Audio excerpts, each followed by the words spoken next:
चार दोस्त रोहन, समीर, प्रिया और अंजलि अपनी पुरानी जीप में पहाड़ियों की घुमावदार सड़कों पर हंसते खेलते जा रहे थे।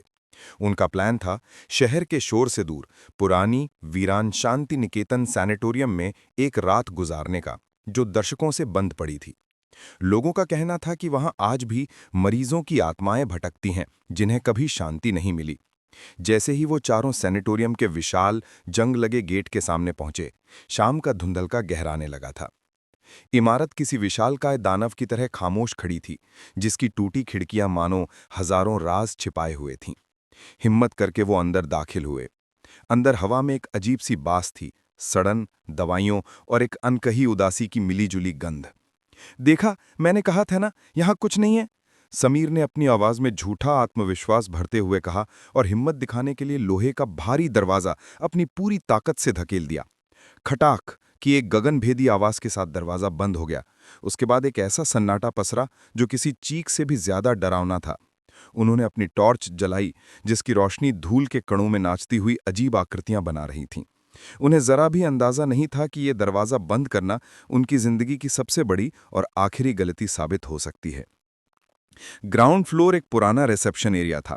काउंटर पर मरीजों के पुराने रजिस्टर बिखरे पड़े थे, जिनके पन्ने वक्त के साथ पीले और नाजुक हो चुके थे। दीवार पर एक घड़ी टंगी थी, जिसकी सुइयां रात के 3:15 पर हमेशा के लिए थम गई थीं। बात करते करते अंजलि की नजर एक कोने में पड़ी व्हीलचेयर पर गई।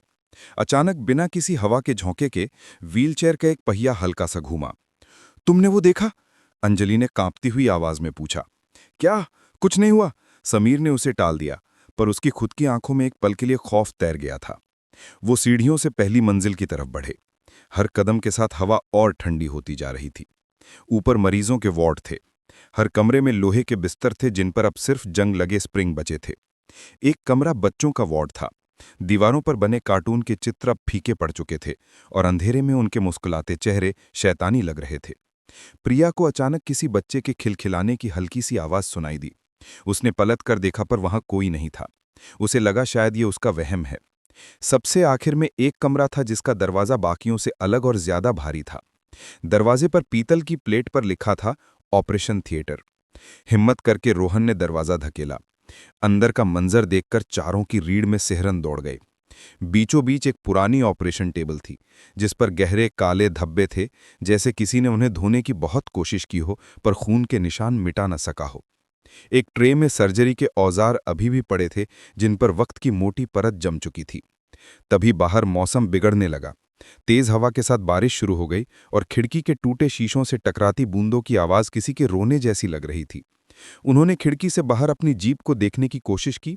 जीप तो वहीं खड़ी थी, पर उसके आसपास उन्हें कुछ धुंधली आकृतियां चलती हुई नजर आईं।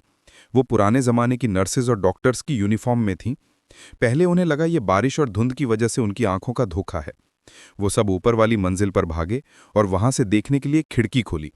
जैसे ही खिड़की खोली, बाहर से अस्पष्ट फुसफुसाहटों और कराहने की आवाजें आने लगीं, जैसे पूरा अस्पताल एक बार फिर से मरीजों से भर गया हो। आवाजें सुनकर वो चारों बुरी तरह डर गए और उन्होंने खिड़की कस के बंद कर दी। खिड़की बंद होते ही सारी आवाजें बंद हो गईं। सन्नाटा पहले से भी ज्यादा गहरा हो गया।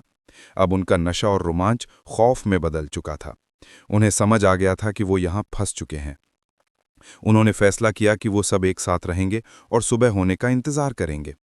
वो बच्चों के वार्ड में वापस आकर एक कोने में दुबक कर बैठ गए। तभी ऑपरेशन थिएटर की दिशा से किसी भारी चीज के घिसटने की आवाज आने लगी। आवाज धीरे धीरे उनके वार्ड की तरफ बढ़ रही थी। उनके दिल की धड़कनें तेज हो गईं।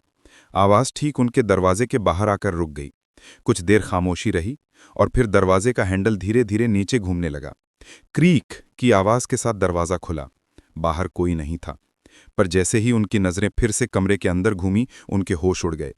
कमरे के सारे बिस्तर अब खाली नहीं थे। हर बिस्तर पर एक बच्चे की धुंधली पारदर्शी आकृति बैठी थी, जो उन्हीं की तरफ घूर रही थी। एक पल के लिए सब कुछ जम गया। फिर वो सारी आकृतियां एक साथ चीख पड़ीं, एक ऐसी चीख जो इंसानी नहीं थी। डर के माने चारों अलग अलग दिशाओं में भागे। अंजलि और प्रिया सीढ़ियों की तरफ भागीं, जबकि रोहन और समीर दूसरी तरफ एक लंबे गलियारे में। तभी पूरे अस्पताल की बत्तियां एक एक करके जलने बुझने लगीं और दीवारों से प्लास्टर गिरने लगा। ऐसा लग रहा था जैसे पूरी इमारत जिंदा हो गई हो और सांस ले रही हो। अंजलि और प्रिया नीचे भागते हुए रिसेप्शन पर पहुंची और मुख्य दरवाजा खोलने की कोशिश करने लगीं, पर वो टस से मस नहीं हुआ। तभी उन्हें अपने पीछे कदमों की आहट सुनाई दी। उन्होंने पलट कर देखा तो एक नर्स की आत्मा उनकी तरफ बढ़ रही थी।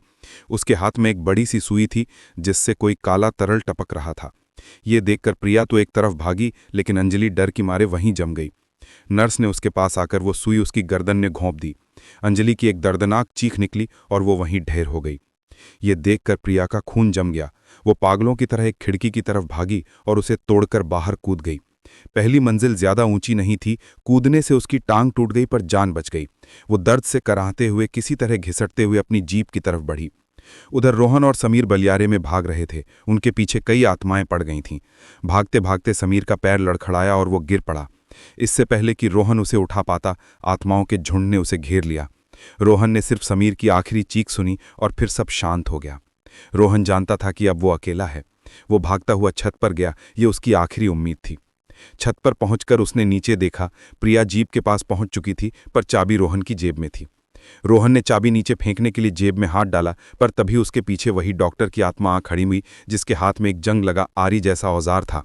रोहन कुछ समझ पाता उससे पहले ही एक जोरदार वार हुआ। बाहर प्रिया ने रोहन की चीख सुनी और फिर छत से कुछ गिरने की आवाज आई। उसने हिम्मत करके देखा तो रो रो कर उसका बुरा हाल हो गया। रोहन की चाबी वाली हथेली कट कर नीचे गिरी थी। प्रिया समझ गई कि अब कोई नहीं बचा। वो टूटी टांग के साथ दर्द को भूलकर अंधेरे में सड़क की तरफ घिसटने लगी। जब उसकी आंखें खुली तो वो एक अस्पताल के बिस्तर पर थी। एक पूरा दिन बीत चुका था। एक ट्रक ड्राइवर ने उसे सुबह सड़क पर बेहोश पाया था। पुलिस उससे पूछताछ करने आई। उसने कांपते हुए सब कुछ बताया। जब पुलिस की टीम सैनिटोरियम पहुंची तो उन्हें जीप खून से सनी हुई मिली। अंदर जाने पर उन्हें रिसेप्शन एरिया में अंजलि की लाश मिली, जिसकी गर्दन पर सुई का गहरा निशान था। गलियारे में समीर की लाश पड़ी थी। उसकी आंखें खौफ से फटी हुई थीं, पर उसके शरीर पर एक भी खरोच नहीं थी। छत पर पुलिस को बहुत सारा खून और एक कटी हुई हथेली मिली, जिसमें जीप की चाबी दबी हुई थी। रोहन की बाकी लाश का कोई पता नहीं चला। मुख्य दरवाजा अंदर से नहीं बल्कि बाहर से बंद था। उस दिन के बाद से प्रिया कभी सामान्य नहीं हो पाई। वो हर रात सपनों में उसी सैनिटोरियम को देखती। हर रात ठीक 3:15 पर उसकी नींद खुल जाती और उसे लगता कि उसके अस्पताल के बाहर कोई व्हीलचेयर घिसट रहा है और दवाइयों की वही जानी पहचानी गंध आ रही है। उसके दोस्त अब उस सैनिटोरियम का हिस्सा बन चुके थे और वो जानती थी कि एक दिन वो आत्माएं उसे लेने जरूर वापस आएंगी। वो उस रात बच गई थी, पर उसकी रूह हमेशा के लिए वहीं कैद हो गई थी।